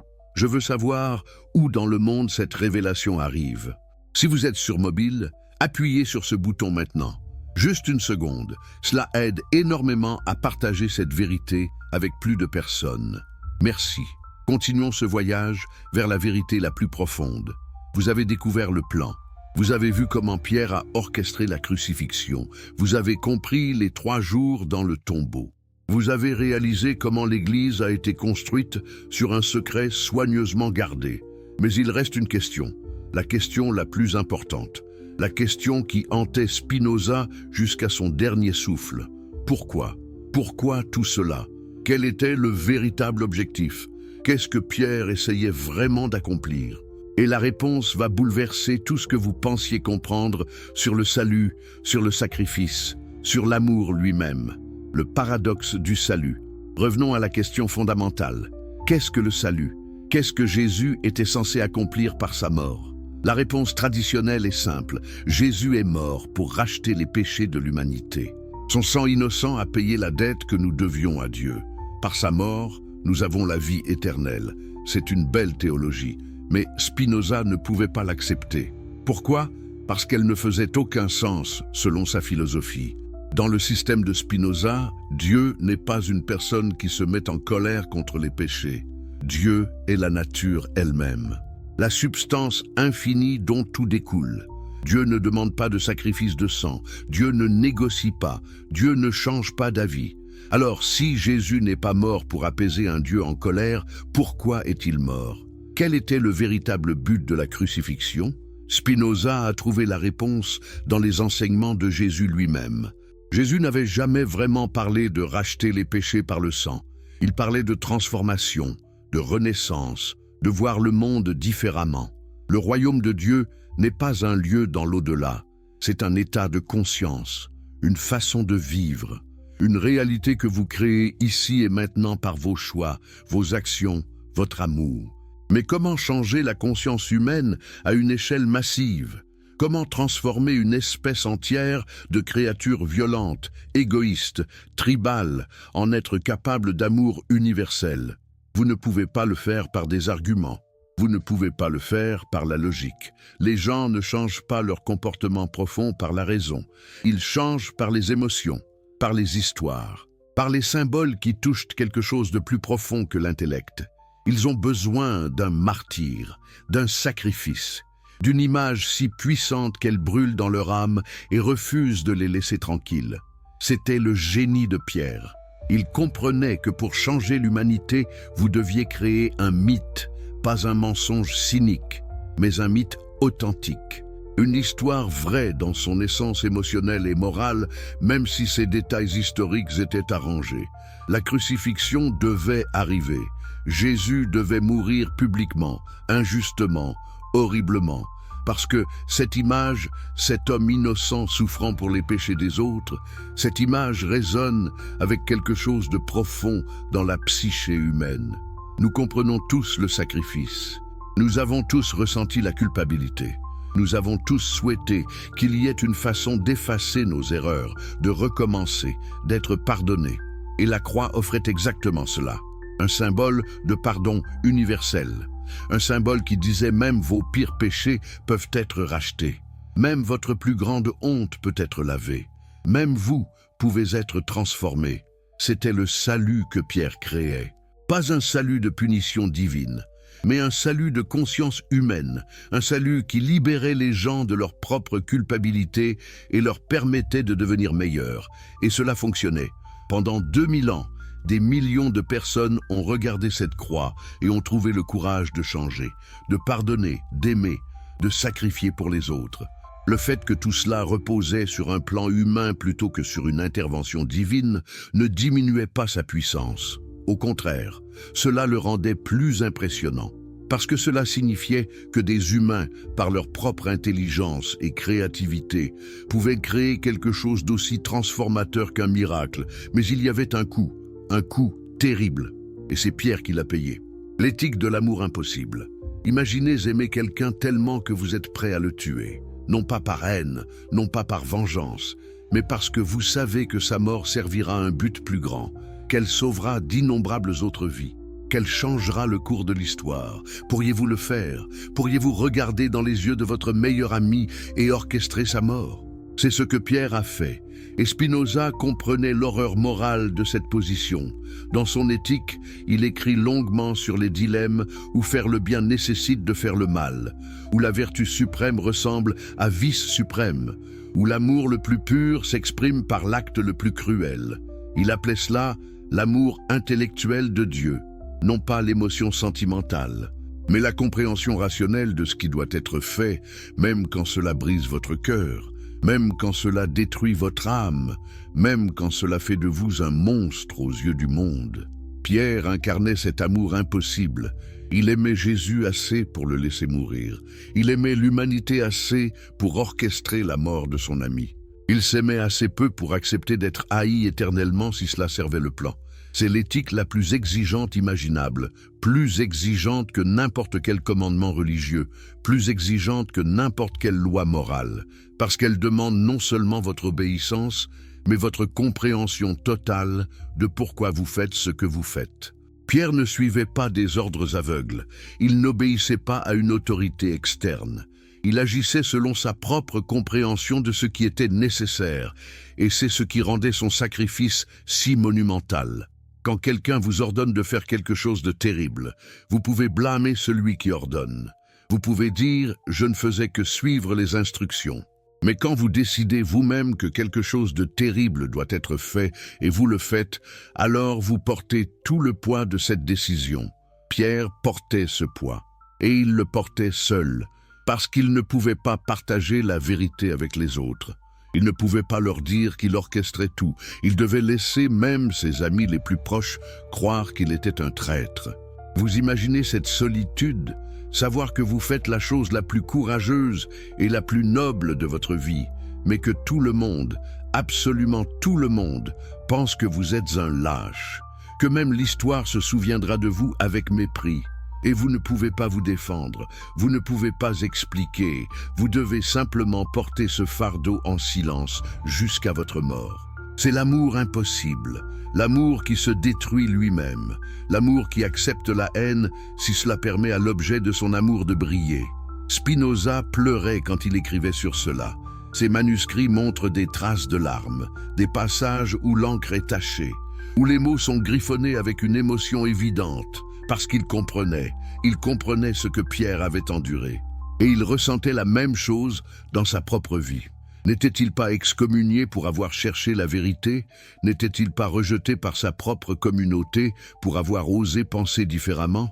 N'était-il pas seul, pauvre, mourant jeune, tout parce qu'il refusait de renoncer à sa quête philosophique? Spinoza et Pierre étaient frères à travers les siècles. Deux hommes qui avaient compris que parfois la vérité coûte tout, et qui avaient payé ce prix volontairement, consciemment, avec les yeux grands ouverts sur ce qu'ils sacrifiaient. La victoire cachée dans la défaite.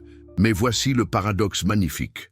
Le sacrifice de Pierre n'était pas vraiment un sacrifice. Ou plutôt, c'était un sacrifice qui contenait sa propre rédemption. Parce que Pierre avait compris quelque chose de fondamental sur la nature de la victoire et de la défaite. Que ce qui semble être une défaite peut être la plus grande victoire si vous avez la vision pour le voir. Jésus mourant sur la croix semblait être la fin, la défaite totale, le prophète assassiné, le mouvement écrasé, les disciples dispersés, Rome victorieuse. Mais 3 jours plus tard, tout était transformé. La mort devenait naissance, la défaite devenait victoire, la fin devenait commencement. Comment? Comment une exécution brutale devient-elle le fondement d'une religion mondiale? Parce que Pierre avait compris que les gens sont attirés par les martyrs plus que par les conquérants. qu'il trouve l'inspiration dans le sacrifice plus que dans la domination, qu'il croit les perdants nobles plus que les vainqueurs arrogants. Si Jésus avait levé une armée et chassé les Romains, il serait devenu roi. Mais seulement roi de Judée, seulement pour une génération, seulement dans un petit coin du monde. Mais en mourant, en semblant perdre, en se sacrifiant, il devenait universel, éternel, pertinent pour toute l'humanité dans tous les temps. C'est la logique renversée du christianisme. Les derniers seront les premiers. Ceux qui perdent leur vie la trouveront. La faiblesse est force, la mort est vie. Et Pierre était le maître de cette logique renversée. Il avait transformé sa propre trahison apparente en élément essentiel du plan de salut. Il avait transformé la crucifixion de défaite en victoire. Il avait transformé une fin tragique en commencement glorieux. Mais pour le faire, il devait vraiment embrasser la défaite. Il ne pouvait pas faire semblant. Il devait vivre dans la honte, être réellement rejeté, réellement méprisé, réellement brisé. Parce que seulement une défaite authentique peut être transformée en victoire authentique. Seulement une vraie chute peut mener à une vraie résurrection. Pierre est tombé. Il est tombé aussi bas que possible, jusqu'au point où il renaît son meilleur ami 3 fois, jusqu'au point où il pleure amèrement, jusqu'au point où il semble ne plus pouvoir se regarder dans le miroir. Et c'est de ce point le plus bas que sa vraie mission commence. C'est de cette défaite totale qu'il construit la victoire qui durera 2 millénaires. Les autres disciples voyaient seulement la surface. Pierre a trahi, Pierre est faible, Pierre a échoué. Mais Pierre voyait plus profond. Il voyait que cette trahison apparente était l'acte le plus courageux, que cette faiblesse apparente était la plus grande force, que cet échec apparent était le succès le plus monumental. Et Spinoza, avec son esprit philosophique, pouvait voir ce que Pierre voyait. Il pouvait comprendre la géométrie inversée du salut. Comment descendre est la seule façon de vraiment monter. Comment perdre est la seule façon de vraiment gagner. Comment mourir est la seule façon de vraiment vivre. C'est le cœur de la philosophie spinoziste. Le paradoxe que ce qui semble être destruction est en réalité création, que ce qui semble être négation est en réalité affirmation, que ce qui semble être fin est en réalité commencement infini, les gardiens du secret. Mais Spinoza savait aussi qu'il n'était pas le premier à découvrir cette vérité. D'autres avant lui avaient compris, d'autres avaient vu derrière le voile, d'autres avaient déchiffré le code. Dans ses recherches, il avait trouvé des traces, des références, des allusions dans des textes ésotériques, des sociétés secrètes qui préservaient des connaissances interdites, des traditions cachées qui transmettaient la vraie histoire de génération en génération. Les Templiers, ces chevaliers mystérieux qui avaient fouillé sous le temple de Jérusalem, qu'avaient-ils trouvé? Les rumeurs parlaient de documents, de preuves, de secrets qui pourraient détruire l'Église. Spinoza avait lu les accusations contre les Templiers. Ils adoraient une tête mystérieuse appelée Baphomet. Ils pratiquaient des rituels hérétiques. Ils niaient la divinité du Christ. Mais que se passerait-il si ces accusations contenaient une vérité déformée? Que se passerait-il si les Templiers avaient découvert la même chose que Spinoza? Que la crucifixion était orchestrée par des humains, pas par Dieu? Que la résurrection était construite, pas miraculeuse? Cela expliquerait pourquoi l'Église les avait détruits si impitoyablement. Non pas parce qu'ils étaient hérétiques, mais parce qu'ils savaient trop. Les Rosacruz, cette fraternité mystérieuse qui promettait une connaissance secrète, qui parlait de transformation alchimique, qui utilisait des symboles chrétiens, mais avec des significations cachées. Spinoza avait rencontré des Rosacruz à Amsterdam. Il lui avait montré des textes, des diagrammes, des codes. Et dans ces codes, il avait reconnu des références au plan de Pierre. La rose sur la croix, qu'est-ce que cela symbolisait? La beauté naissant de la souffrance, la vie émergeant de la mort, l'amour transformant le sacrifice. C'était exactement ce que Pierre avait fait. Les francs-maçons, avec leur rituel d'initiation impliquant la mort et la renaissance, leur symbolisme de construction du temple, leur insistance sur la connaissance secrète transmise de maître à apprenti. Spinoza voyait les parallèles. Le temple que Pierre construisait n'était pas de pierre, mais d'idées. La mort et renaissance dans les rituels maçonniques reflétaient la mort et résurrection orchestrée par Pierre. La connaissance secrète était exactement ce que Spinoza lui-même avait découvert. Est-ce que ces sociétés secrètes avaient vraiment préservé la vérité sur Pierre? Ou avaient-elles simplement développé leur propre mythologie qui coïncidait par hasard avec les découvertes de Spinoza? Il ne pouvait pas être certain. Mais les connexions étaient trop nombreuses pour être ignorées. Il semblait qu'à travers les siècles, des groupes d'initiés avaient compris ce que la masse ne comprenait pas. Que le christianisme était une création humaine géniale, pas une révélation divine miraculeuse. Et ces groupes avaient préservé cette connaissance, pas pour détruire la foi, mais pour la comprendre plus profondément, pour apprécier le génie humain qu'il avait créé, pour honorer Pierre comme le véritable fondateur plutôt que comme le traître embarrassant. Spinoza se demandait s'il devait rejoindre une de ces sociétés, s'il devait transmettre ses découvertes à travers leurs canaux secrets plutôt que par la publication publique. Mais finalement, il a choisi une voie différente. Il a choisi d'écrire, d'utiliser la philosophie comme code, de cacher la vérité en pleine vue, déguisée en métaphysique abstraite, parce qu'il croyait que la vérité devait être accessible à quiconque était assez intelligent pour la chercher, pas seulement à des initiés de sociétés secrètes, mais à n'importe qui avec un esprit ouvert et le courage de penser différemment. Et c'est exactement ce qui s'est passé. Pendant 3 siècles, les philosophes ont lu Spinoza.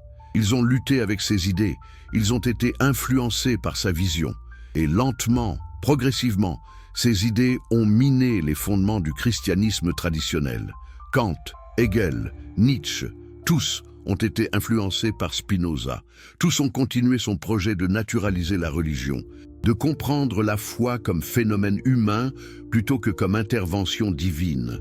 Et aujourd'hui, des siècles plus tard, nous pouvons enfin voir clairement ce que Spinoza voyait obscurément. Nous pouvons enfin honorer Pierre pour ce qu'il était vraiment. Non pas le traître, mais le héros secret, le génie invisible, l'architecte de la civilisation occidentale, le prix de la connaissance. Mais cette connaissance a un prix. Elle a toujours eu un prix. Spinoza l'a payé avec son excommunication. Les Templiers l'ont payé avec leur destruction. Les hérétiques, à travers les âges, l'ont payé avec leur vie. Pourquoi? Pourquoi la vérité est-elle si dangereuse? Pourquoi l'Église a-t-elle toujours lutté si férocement pour empêcher les gens de savoir ce que Pierre a vraiment fait? Parce que la vérité détruit l'illusion. Et l'illusion est nécessaire. La plupart des gens ne peuvent pas gérer la vérité nue. Ils ont besoin de croire que quelque chose de miraculeux s'est produit, que Dieu est intervenu, que leurs péchés peuvent vraiment être lavés par le sang d'un sacrifice divin. Si vous leur dites que tout cela était orchestré par des humains, même des humains brillants et bien intentionnés, cela détruit le confort de leur foi. Cela les laisse seuls avec leur conscience. Cela les force à assumer la responsabilité de leur propre salut plutôt que de la remettre à un sauveur extérieur. C'est terrifying, c'est déstabilisant, c'est plus que la plupart des gens peuvent supporter. Alors l'Église protège ses fidèles de cette vérité, non pas par malveillance, mais par compassion mal placée, par la croyance que les gens ordinaires ne peuvent pas gérer la complexité, qu'ils ont besoin d'histoires simples, qu'ils ont besoin de mythes protecteurs. Mais Spinoza ne croyait pas cela. Il croyait que tous les humains avaient la capacité de comprendre, que la vérité, même difficile, était meilleure que le mensonge confortable, que la liberté intellectuelle était plus précieuse que la sécurité émotionnelle.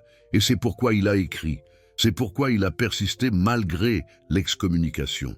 C'est pourquoi il a vécu dans la pauvreté plutôt que d'accepter les pots de vin pour se taire, parce qu'il croyait en vous.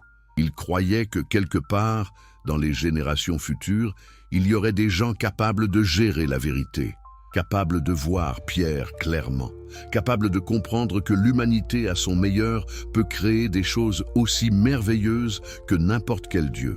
Êtes-vous une de ces personnes? Pouvez-vous gérer cette vérité? Pouvez-vous regarder la croix et voir non pas un miracle, mais une œuvre d'art humaine magistrale? Pouvez-vous honorer Pierre non pas malgré sa trahison, mais à cause d'elle? Si oui, alors vous êtes un héritier spirituel de Spinoza. Vous êtes un des rares qui peut vivre sans les illusions protectrices, qui peut affronter la réalité nue et y trouver beauté plutôt que désespoir. Mais sinon, si cette connaissance est trop lourde, trop troublante, alors il n'y a pas de honte à retourner au confort de la foi traditionnelle.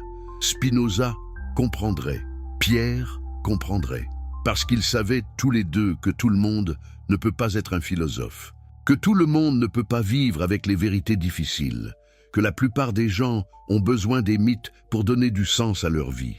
Le choix est vôtre, connaître ou ne pas connaître, voir ou rester aveugle, accepter la complexité ou s'accrocher à la simplicité. Il n'y a pas de bon ou mauvais choix, seulement des choix différents avec des conséquences différentes. L'héritage éternel, alors qu'est-ce que tout cela signifie? Qu'est-ce que nous faisons de cette connaissance? Comment vivons-nous sachant que le fondement du christianisme était un plan humain brillant plutôt qu'une intervention divine miraculeuse? Spinoza dirait que cela rend le christianisme plus impressionnant, pas moins. Parce que cela montre que les humains, avec leur intelligence et créativité, peuvent créer des systèmes de sens qui durent des millénaires, peuvent inspirer des milliards de personnes, peuvent transformer la civilisation. Pierre n'avait pas de pouvoir surnaturel. Il n'avait que son intelligence, son courage, sa vision, sa volonté de sacrifier tout, même son honneur, pour réaliser ce qui devait être fait. Et avec seulement ses ressources humaines, il a créé quelque chose d'immortel. N'est-ce pas plus inspirant que l'histoire traditionnelle? N'est-ce pas plus motivant de savoir que des humains ordinaires peuvent accomplir des choses extraordinaires? Si Pierre pouvait transformer la mort de son ami en fondation d'une religion mondiale, qu'est-ce que vous pourriez faire? Si Pierre pouvait supporter d'être haï pendant 2000 ans pour servir un but plus grand, quel sacrifice pourriez-vous faire? L'histoire de Pierre ne diminue pas le christianisme, elle l'élève. Elle montre que ce n'était pas un accident cosmique. C'était le résultat de planification méticuleuse, d'intelligence stratégique, de sacrifices personnels inimaginables. Et cela signifie que nous pouvons le refaire. Nous pouvons créer de nouveaux systèmes de sens, de nouvelles façons de donner du sens à l'existence humaine, de nouvelles religions ou philosophies ou mouvements qui inspirent et transforment. Nous ne sommes pas prisonniers des vieilles histoires. Nous sommes des créateurs de nouvelles histoires, comme Pierre l'était, comme tous les grands fondateurs l'ont été. C'est l'héritage de Spinoza, non pas de détruire la foi, mais de la démocratiser, de montrer que le pouvoir de créer du sens n'appartient pas seulement aux prophètes et aux dieux. Il appartient à chacun de nous. Nous sommes tous potentiellement des pierres, tous capables de créer quelque chose qui nous dépasse, tous capables de sacrifier pour un but plus grand. La question est simplement, avons-nous le courage? Avons-nous la vision? Avons-nous la volonté de payer le prix? Parce que le prix est toujours élevé. Pierre l'a payé, Spinoza l'a payé. Tous ceux qui ont osé voir vraiment et parler vraiment l'ont payé. Mais le résultat en vaut la peine, parce que vivre dans la vérité, même une vérité difficile, est infiniment supérieur à vivre dans le mensonge, même un mensonge confortable. La rédemption finale. Alors maintenant, après tout ce que nous avons exploré, après tous ces secrets révélés, après toutes ces vérités découvertes, qu'est-ce qui reste? Une question simple mais profonde. Pierre mérite-t-il d'être pardonné? Attendez, mauvaise question. Pierre n'a pas besoin de pardon. Il n'a rien fait de mal. Il a fait exactement ce qui devait être fait. La vraie question est, pouvons-nous honorer Pierre pour ce qu'il a vraiment accompli? Pendant 2000 ans, chaque fois que son nom est mentionné, c'est avec un mélange de pitié et de mépris. Pauvre Pierre, Pierre le traître, Pierre qui a renié son maître, Pierre qui a pleuré amèrement. Mais maintenant, sachant ce que nous savons, nous pouvons raconter une histoire différente. Pierre le courageux, Pierre le stratège, Pierre qui a aimé tellement qu'il a accepté la haine éternelle, Pierre qui a vu si loin dans l'avenir qu'il était prêt à sacrifier sa réputation pour 2 millénaires. Chaque fois que vous voyez une croix maintenant, pensez à Pierre. Pensez à l'homme qui a rendu cette croix possible, non pas Judas avec sa trahison involontaire, mais Pierre avec sa trahison intentionnelle et nécessaire. Chaque fois que vous entendez parler de sacrifice chrétien, pensez à Pierre. Pas seulement Jésus qui a sacrifié sa vie, mais Pierre qui a sacrifié quelque chose de plus précieux, son honneur, sa place dans l'histoire, son droit d'être aimé et respecté. Chaque fois que vous entendez parler de résurrection, pensez à Pierre. Parce que la vraie résurrection n'était pas le retour de Jésus à la vie, c'était la transformation de la défaite en victoire, de la mort en vie éternelle, de la fin en commencement infini. Et Pierre était l'architecte de cette résurrection, le magicien qui a transformé le plomb de la crucifixion en or du christianisme, l'alchimiste qui a transmué la tragédie en triomphe. Il mérite notre gratitude, notre respect, notre admiration, notre reconnaissance que sans lui, le monde serait radicalement différent. Peut-être moins bon, peut-être le christianisme, avec tous ses défauts, a apporté aussi beaucoup de bien, beaucoup d'art, beaucoup de musique, beaucoup de charité, beaucoup d'inspiration pour les gens à être meilleurs qu'ils ne seraient autrement. Et tout cela vient ultimement de Pierre, de sa vision, de son plan, de son sacrifice. Alors oui, honorons Pierre, non pas comme l'Église le fait, comme le traître repenti, mais comme il mérite vraiment, comme le fondateur visionnaire, le génie secret, l'architecte invisible de 2000 ans d'histoire. Conclusion. Le secret que vous portez maintenant, et maintenant, vous savez. Vous connaissez le secret que Spinoza a découvert, le secret qui lui a coûté tout, le secret qui a été caché pendant 2 millénaires. Pierre n'a pas trahi Jésus, Pierre a sauvé Jésus. Ou plutôt, Pierre a sauvé le message de Jésus, la vision de Jésus, l'héritage de Jésus, en orchestrant méthodiquement sa mort et sa résurrection apparente. Chaque détail était planifié, chaque action était calculée, chaque symbole était intentionnel, rien n'était laissé au hasard. Et le résultat, une religion qui a dominé l'Occident pendant 2000 ans, une histoire qui a inspiré des milliards de personnes, un symbole, la croix, qui est devenue l'image la plus reconnaissable et la plus puissante dans l'histoire humaine. Tout cela créé par un pêcheur de Galilée qui avait compris quelque chose de profond. Que parfois, pour sauver ce que vous aimez, vous devez le détruire. Que parfois, pour honorer quelqu'un, vous devez accepter la honte. Que parfois, l'amour véritable ressemble exactement à la trahison. C'est une vérité difficile, une vérité qui dérange, une vérité qui force à repenser tout ce que vous croyiez savoir sur la foi, sur le sacrifice, sur l'histoire elle-même. Mais c'est aussi une vérité libératrice, parce qu'elle montre que les humains ne sont pas impuissants, que nous ne sommes pas simplement des pions dans les jeux des dieux, que nous avons le pouvoir de créer, de transformer, de donner du sens à l'existence par notre propre intelligence et créativité. Pierre l'a prouvé, Spinoza l'a redécouvert, et maintenant vous le savez. Alors qu'allez-vous faire de cette connaissance? Allez-vous la garder secrète comme les sociétés ésotériques à travers les âges? Allez-vous la partager comme Spinoza a tenté de le faire? Allez-vous simplement vivre avec elle, laissant transformer doucement votre compréhension du monde? Le choix est vôtre, mais sachez ceci. Une fois que vous connaissez cette vérité, vous ne pouvez pas la désapprendre. Une fois que vous avez vu Pierre clairement, vous ne pouvez plus le voir comme le simple traître des évangiles. Vous porterez ce secret avec vous, comme Spinoza l'a porté.